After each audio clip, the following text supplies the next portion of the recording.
वे हमारे साथ हमारे घरों में रहती थी, इसीलिए एक अंतरंग संबंध था। ये गाय आई और घर के आगे खड़ी हो गई। 6 दिनों तक कभी कुछ नहीं खाया, कुछ नहीं पिया और 6 दिनों बाद वहीं मर गई।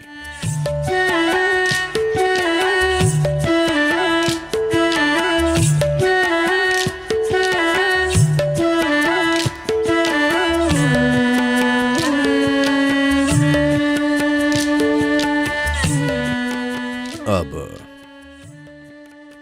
देखिए, समस्या ये है कि आज आप एक ऐसे घर में चले गए हैं जो 10वीं मंजिल पर है और आप धरती से बहुत दूर हो गए हैं, और धरती पर चीजें कैसे काम करती हैं इसका आपको कोई बोध नहीं है। हम गांव की संस्कृति से आते हैं, जहां हमारी संपत्ति को हमेशा इन अर्थों में मापा जाता था कि आपके पास मवेशियों के कितने झुंड हैं।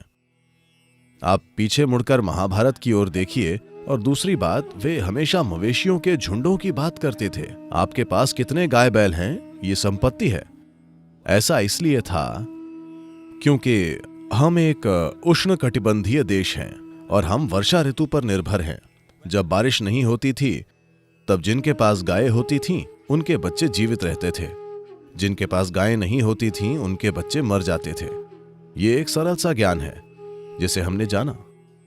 तो एक पशु जिसने हमें दूध दिया, जिसने हमारे बच्चों के जीवन बचाए, हमने अपने जीवन में उसे पवित्र माना। सिर्फ यही नहीं, गायें कहीं और अलग पशु फार्म में नहीं रहती थीं, वे हमारे घरों में हमारे साथ रहती थीं।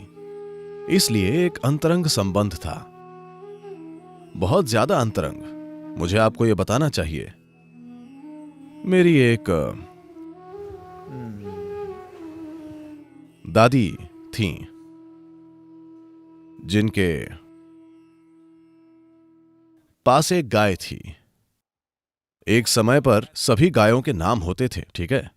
इस गाय को लक्ष्मी कहा जाता था। वो उन्हें बहुत प्यारी थी। 84 या 85 की उम्र में मेरी दादी गुजर गई। ये गाय आई और घर के आगे खड़ी हो गई। 6 दिनों तक उसने कभी कुछ नहीं खाया, कुछ नहीं पिया और 6 दिनों बाद वहीं मर गई। तो एक गाय इस स्तर की भावना दिखाने में सक्षम है, मैंने खुद देखा है।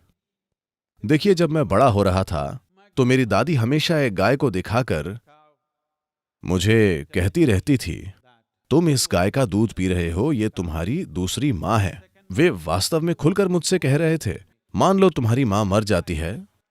मैं बस 2 साल का बच्चा था। ये वो दिन थे जब आपको मृत्यु शब्द कभी नहीं बोलना होता था।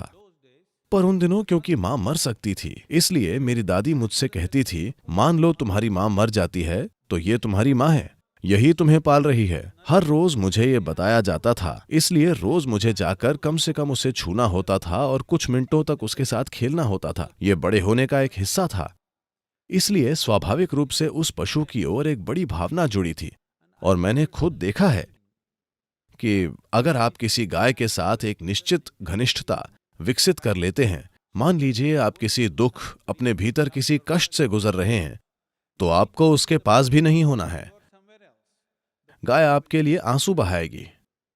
इसलिए क्योंकि उनमें मानवीय भावनाएं हैं, हमने कहा कि गाय को मारना हत्या के समान है। गाय को खाना नरभक्षण के समान है। अतीत में इसे इसी तरह देखा जाता था। खैर, अब हम उस समय में वापस नहीं जा सकते। हम समुद्र की सबसे बड़ी गहराइयों में जाएंगे और उसके तले में जो होगा हम उसे उठाएंगे और खा जाएंगे। हम इस ग्रह पर हमने हर चीज का शोषण करना सीख लिया है। पर एक कृषि प्रधान देश में, मैं चाहता हूं कि आप इसे समझें। अगर आपको यह पहले से नहीं पता तो चलिए मैं आपको यह बताता हूं। भारत का 25% हिस्सा अगले 10 से 15 साल के समय में रेगिस्तान में तब्दील होने जा रहा है। मरुस्थलीकरण कैसे होता है, इसका कारण सरल सा है।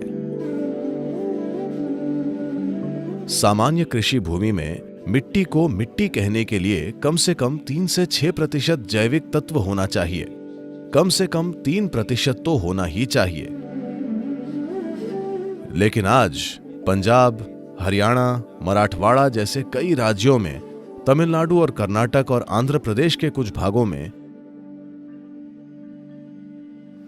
the organic content has gone down to 0.05%.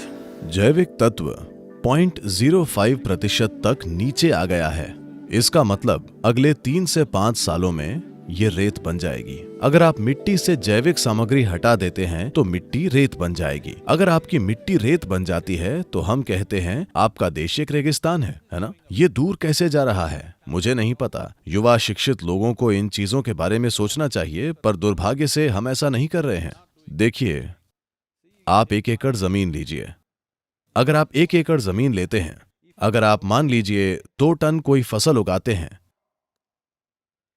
तो आपने जो हटाया है वो 2 टन ऊपरी मिट्टी है।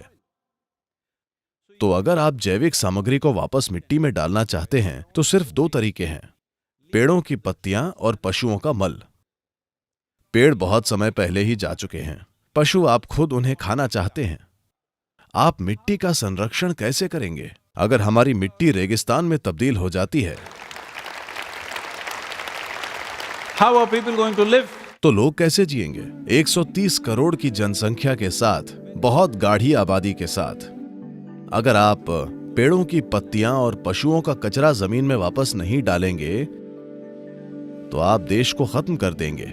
एक ऐसा देश जहां 12 मासी खेती प्रणाली है और जिसका कृषि इतिहास 8 से 10 हजार साल पुराना है। इस ग्रह पर सबसे लंबा कृषि इतिहास। अब अगर आप मिट्टी को निकालकर उससे रेत बना देते हैं तो ये क्या बड़ी बात है? आपको किसी तरह से इसे संरक्षित करना होगा, किसी बिंदु पर। निकट भविष्य में किसी बिंदु पर हमें इस बात पर आना होगा, अगर आपके पास 10 एकड़ भूमि है तो आपके पास इतने पेड़ और इतने पशु होने चाहिए। ये अनिवार्य हो जाएगा। अगर ये अनिवार्य नहीं होता है तो इस देश में कोई मिट्टी नहीं बचेगी।